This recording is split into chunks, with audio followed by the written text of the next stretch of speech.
కాబట్టి ఈ రోజుల్లో అందరం బియ్యానికే అలవాటు పడ్డాం.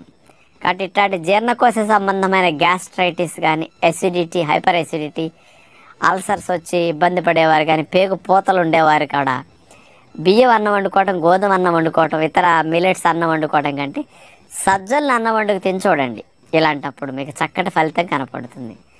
ఎప్పుడైతే పొట్టంచులమ్మట ఉండే లేయర్ హెల్దీగా ఉంటుందో అసలు మంటలు, అల్సర్లు, ఎసిడిటీలు రానివ్వకుండా చక్కగా రక్షిస్తుంది. అందుకని ఆ యాసిడ్ ఇర్రెగ్యులర్గా ఊరి ఇట్లా ఇరిటేషన్స్ కలిగించకుండా మార్పు చేయడానికి సజ్జలు బాగా ఉపయోగపడతాయి అన్నమాట. అంటే పూర్వం రోజుల్లో మన తాతలు ముత్తాతలు అందరూ సజ్జన్నాలు ఎక్కువ వాడేవారండి. మరి ఈ రోజుల్లో బియ్యానికి అలవాటు పడి సజ్జలను పూర్తిగా మరిచాం.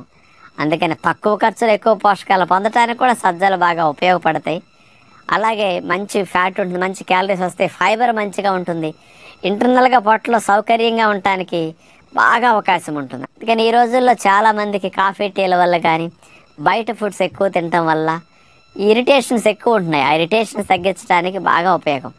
మన పొట్టలో ఆల్కలిన్ నేచర్ బాగా తగ్గి ఎసిడిక్ నేచర్ పెరగటం వల్ల ఆ ఇరిటేషన్స్ ఎక్కువ వస్తున్నాయి. దీన్ని తగ్గించడానికి సజ్జన్నం ప్రధానంగా ఉపయోగపడుతుంది.